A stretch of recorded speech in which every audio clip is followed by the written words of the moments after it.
Hello guys, welcome back our channel Telugu anime కుర్రోడు. And ఈ వీడియోలో మనం the beginning after the end anime release అయిపోయింది. అండ్ ఫస్ట్ ఎపిసోడ్ ఎక్స్ప్లెనేషన్ని మీకు క్లారిటీగా చెప్పబోతున్నాం. బికాజ్ స్టోరీ అనేది చాలా మందికి అర్థం కాకపోతుంది. So solo leveling range screenplay ఉండే యానిమే అనమాట. ఇది అస్సలు మిస్ అవ్వకండి. స్టార్టింగ్లో మీకు కొంచెం అన్ఇంట్రెస్టింగ్గా ఉంటుంది, బట్ మీకు క్లారిటీగా మన ఛానల్లో ఈ beginning after the end anime యొక్క ప్లాట్ అండ్ స్టోరీ లైన్ని అందరికీ అర్థమయ్యేటట్లు మానా ప్లస్ యానిమే కలిపి ఎక్స్ప్లెయిన్ చేస్తున్నాము. సో వీడియో అనేది చాలా ఇంట్రెస్టింగ్ ఉంటుంది. లాస్ట్ వరకు చూడండి. ప్రతి ఒక్క మైన్యూట్ డీటెయిల్ని మీకు అర్థమయ్యేటట్లు చెప్పాను. So let's start the video. First episode the rebirth of the king. Actually నేను దీని మాంగా కూడా చదివాను, బట్ యానిమే వర్షన్ ఇంకా కొద్దిగా బెటర్గా ఉంటుంది చూడడానికి అని చెప్పి స్టార్ట్ చేశాను. ఫస్ట్ ఎపిసోడ్ మాత్రమే ఉంది, కాకపోతే అది ఇంగ్లీష్ సబ్ టైటిల్స్లో మాత్రమే అవైలబుల్గా ఉంది, తెలుగులో లేదు. సో అందుకే చూసిన వెంటనే ఫస్ట్ ఈ వీడియో చేసేస్తున్నాను. మన వీడియో స్టార్ట్ అవ్వగానే హీరో తన గురించి తానే చెప్తూ ఉంటాడనమాట. తను కింగ్ అయ్యాను అని, అలాగే తను జనాల్ని చంపడం, యుద్ధం జరుగుతూ ఉండడాన్ని చూపిస్తారు. తలపైన ఉండే కిరీటాన్ని కింద పెట్టి నిద్రపోవడానికి ప్రయత్నిస్తాడు. కాకపోతే అనుకోకుండా నిద్రలోనే తనకి తెలుస్తుంది తన మీద విషప్రయోగం జరిగింది, తను చనిపోతున్నట్టు. తను ఎంత ప్రయత్నించాలనుకుంటున్నా లేవలేకపోతాడనమాట. సో ఒక్కసారిగా కళ్ళ ముందర చీకటి అనేది కమ్ముకుంటుంది. తర్వాత ఆ చీకటిలోనే తనకి ఏవో శబ్దాలు వినిపిస్తూ ఉంటాయి. తనేమనుకుంటాడంటే తను ఆఫ్టర్ లైఫ్లో ఉన్నాడు, బహుశా పెద్దలు చెప్పే ఆఫ్టర్ లైఫ్ ఇదే అయి ఉంటుంది, నా చుట్టూ ఎవరు మాట్లాడుతూ ఉన్నారు, ఆఫ్టర్ లైఫ్లో ఎవరున్నారు అని తను ఆలోచిస్తూ ఉండగానే తన కళ్ళు తెరుచుకుంటాయి అనమాట. కాకపోతే తన ముందర ఇద్దరు మనుషులు ఉంటారు, ఒక అమ్మాయి ఒక అబ్బాయి. వాళ్ళిద్దరూ తినతోనే మాట్లాడుతూ ఉంటారు. ఆ విషయాలు ఏవి తనకు అర్థం కావు. ఎవరు వీళ్ళు, ఎందుకు ఇలా చూస్తున్నారు అని తను అటు ఇటు చూడడానికి ప్రయత్నిస్తే అది కూడా జరగదు. తన బాడీని తనకు ఒక ప్రిజన్ లాగా అనిపిస్తుంది, లేవడానికి కూడా అర్థం కాదు. అప్పుడే తను అక్కడున్న అమ్మాయి కళ్ళలో తను చూసుకున్నప్పుడు తెలుస్తుంది తను చిన్న పిల్లాడైపోయాడని. తను ఎత్తుకొని నా కొడుకుని ముదులాడుతూ ఉంటే తనకు అప్పుడు అర్థమవుతుంది, ఓకే నేను రీబోర్న్ అయ్యానా, అయ్యో అని ఫీల్ అవుతాడు. కాకపోతే ఇందులో అత్యంత బాధాకరమైన విషయం ఏమంటే తను పుట్టింది చిన్నపిల్లాడుగా అయినా తన గత జీవితంలో ఉండే అన్ని మెమరీస్ మనకి హీరోకి ఉంటాయి.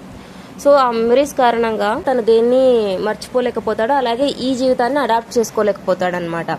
ఈ మొదటి ఎపిసోడ్లో ఎలా మన హీరో పెరుగుతూ ఉండడం గురించి చూపిస్తారు.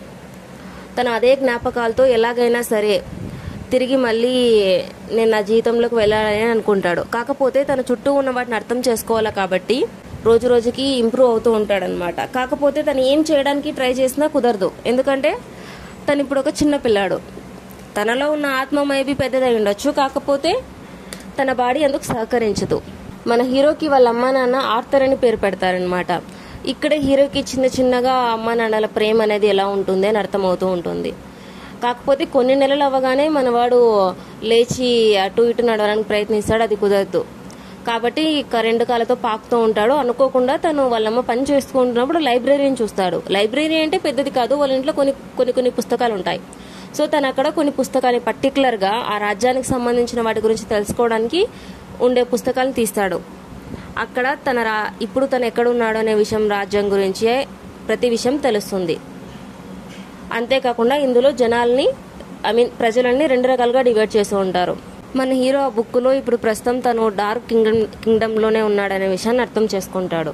అంతేకాక ఇక్కడ ప్రజల్ని రెండు రకాలుగా డివైడ్ చేస్తుంటారనమాట. వాళ్ళలో ఉండే శక్తులు బట్టి ఎవరు ఏ వర్గానికి చెందిన వాళ్ళు అని ఉంటుంది. మొదటి వర్గం ప్రతి 100 మందిలో ఒక్కరికి ఉండే మానా అనే శక్తి అన్నమాట. ఆ శక్తితో వాళ్ళ చుట్టూ ఉండే పరిసరాలని, వస్తువుల్ని వాళ్ళు కంట్రోల్ చేయగలుగుతారు. ఇదే శక్తి ఇందులో ఉన్న ఆర్థర్ వాళ్ళ ఫాదర్, అంటే మన హీరో ఫాదర్ కూడా ఉంటుంది. తర్వాత ఇందులోనే ఇంకొక రకం కంజ్యూరర్స్.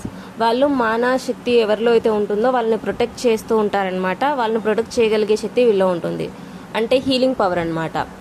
ఈ శక్తి మన హీరో యొక్క వాళ్ళ అమ్మలో ఉంటుంది. సో అందుకనే వాళ్ళిద్దరూ ఒకరితో ఒకరు ఎక్కువ క్లోజ్గా ఉంటారు. వాళ్ళ నాన్నకి ఎప్పుడు ఏ దెబ్బ తగిలినా వాళ్ళ అమ్మ వాటిని హీల్ చేయడం తన శక్తులతో మన హీరో చూస్తూ ఉంటాడు. తర్వాత మన హీరో తనలో కూడా ఏ పవర్ ఉందా అని దాన్ని అవేకన్ చేయడానికి ట్రై చేస్తూ ఉంటే వాళ్ళ అమ్మకు దొరికిపోతాడు. వాళ్ళమ్మ తను ఎత్తుకొని అటు ఇటు తిప్పుతూ తిరిగి మార్కెట్కి తీసుకెళ్తుంది. ఆ మార్కెట్లో తన గత జీవితంలో ఎప్పుడు చూడనని వస్తువుల్ని, అలాగే అక్కడ పరిసరాలని అబ్జర్వ్ చేస్తాడు. అలాగే ఇక్కడ ప్రతి ఒక్కరూ మ్యాజిక్ని యూజ్ చేస్తూ ఉంటారు. ఒక్కొక్కరి దగ్గర ఒక్కొక్క విచిత్రమైన టెక్నాలజీ కైండ్ ఆఫ్ మ్యాజిక్ ఉంటుందన్నమాట. సో వీటితో మన హీరో ఇంకా క్యూరియస్ అవుతాడు. ఎలాగైనా సరే నాలెడ్జ్ పెంచుకోవాలా, ఎందుకంటే రేపు తిరిగి తను పెద్ద అయిన తర్వాత ఈ ప్రపంచంలో తను సర్వైవ్ అవ్వాలా అంటే తన నాలెడ్జ్ తనకు ఉపయోగపడుతుందని అనుకుంటాడు. అలాగే మన చాలా వరకు ట్రై చేస్తూనే ఉంటాడు, రోజు ఆ బుక్ చేయడం చదవడం. కాకపోతే 2 ఏళ్ల వయసుకి తను కత్తి సాము ఎలా చేయాలనేది నేర్చుకోవడానికి ట్రై చేస్తూ ఉంటాడు. ఇదంతా చూసి వాళ్ళ అమ్మకి చాలా కోపం వస్తుంది, వాళ్ళ నాన్న మీద అరుస్తుంది, ఇంకా 2 ఏళ్ల చిన్నపిల్లాడికి ఎందుకు అని అన్ని నేర్పిస్తున్నావు అని. కాకపోతే పాపం తనకు తెలియదు కదా మన 2 ఏళ్ల ఆర్థర్లో గత జన్మలో ఉన్న రాజు ఆత్మ ఉంది అని. తర్వాత మన ఆర్థర్ని వాళ్ళ అమ్మ నిద్ర పడుకోపెట్టడానికని తీసుకెళ్తూ ఉంటే మన ఇంట్లో ఉండే చిన్నపిల్లలాగానే ఆర్థర్ కూడా ముఖం చిన్నగా పెట్టుకుని బుక్ చదవాలని మారం చేస్తాడు. వాళ్ళమ్మ ఎంత వద్దు అంటున్నా వాళ్ళమ్మని నేక చేసి చదవడానికి ఒప్పిస్తాడనమాట. ఆ బుక్ చదువుతూ తనలో ఉన్న పవర్స్ ని అవేకం ట్రై చేస్తూ ఉంటాడు.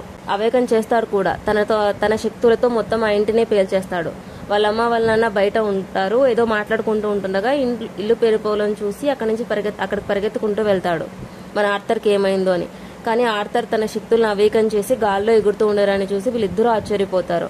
చాలా గర్వంగా ఫీల్ అవుతాడు వాళ్ళ నాన్న, ఓ నా కొడుకు ఇంత శక్తి ఉందా అని. మన ఆర్థర్ కూడా ఫైనలీ సాధించేశాననే ధైర్యంతో నిలబడిపోతాడు. కాకపోతే అప్పుడే సగం విరిగిన ఇండ్లు పైనుంచి పైకప్పు తన మీద పడుతుండడం తను గమనిస్తాడు. కాకపోతే మన హీరో యొక్క అమ్మ నాన్న వాళ్ళని తను కాపాడతారు. మన హీరో అమ్మ పేరు ఆలిస్ తన్ని కాపాడి ఏడుస్తూ ఉంటుంది. వాళ్ళ నాన్న కూడా అంతే, తన కొడుకు ఏం కాలేదని సంతోషపడుతూ ఏడుస్తూ ఉంటాడు. అప్పుడు హీరోకి ఒక విషయం అర్థం కాదు, వాళ్ళిద్దరూ ఎందుకు ఏడుస్తున్నారు అని. తర్వాత తన గత జీవితంలోని కొన్ని మెమరీస్ తనకు గుర్తొస్తాయి. తను ఒకసారి ఒకరిని ఓడించేసినప్పుడు తన అపోనెంట్ వాళ్ళ తల్లిదండ్రులు తన దగ్గరకు వచ్చి ఏడవడం గమనిస్తారు. అసలు ఏం జరుగుతుందనే విషయం తనకు తెలియదు. సో దీన్ని బట్టి మనకు అర్థమయ్యే విషయం, మన ఆర్థర్కి తన గత జీవితంలో తల్లిదండ్రులు లేరు. సో వాళ్ళు లేకపోవడం వల్ల ఆ భావన అనేది ఎలా ఉంటుందనే విషయం హీరోకి తెలియదు. మొదటిసారిగా ఇక్కడ తల్లిదండ్రుల ప్రేమ అంటే ఏంటి అనే విషయం తనకు అర్థమవుతుంది. అంతేకాకుండా తనకి ఇంకొక విషయం కూడా తెలుస్తుంది, ఏం జరిగినా సరే తనని ప్రొటెక్ట్ చేయడానికి తన తల్లిదండ్రులు ఉన్నారు అని. అదే తల్లిదండ్రుల కర్తవ్యం అనే విషయం ఆర్థర్కి అర్థమవుతుంది. సో మన హీరో కూడా బాధతో ఏడుస్తాడు వాళ్ళిద్దరి ముఖాలని చూసి. సో ఇంతటితో ఫస్ట్ ఎపిసోడ్ కంప్లీట్ అయిపోయింది ఫ్రెండ్స్. గుర్తుపెట్టుకోండి, ఇది కూడా సోలో లెవెలింగ్ లాగా వరల్డ్ వైడ్ రీచ్ అనేది ఫ్యూచర్లో వస్తుంది. సో ఎట్టి పరిస్థితుల్లోనూ యానిమేని మిస్ చేయకండి. ఫస్ట్ ఎపిసోడ్ డీసెంట్గానే ఉంది, చాలా మందికి అర్థం కాలేదు ఈ ఫస్ట్ ఎపిసోడ్. సో అందుకనే క్లారిటీగా ఎక్స్ప్లెయిన్ చేసాము. ఏమైనా డౌట్స్ ఉంటే కామెంట్ సెక్షన్లో చెప్పండి, నెక్స్ట్ వీడియోలో కవర్ చేద్దాం. అంతేకాకుండా మన ఛానల్లో విండ్ బ్రేకర్ సీజన్ 1 కంప్లీట్గా ఎక్స్ప్లెయిన్ చేసాము, and wind breaker season 2 episode 1 కూడా క్లారిటీగా ఎక్స్ప్లెయిన్ చేసాము. మీకు అర్థమయ్యేటట్లు వాటిని కూడా చూసేయండి.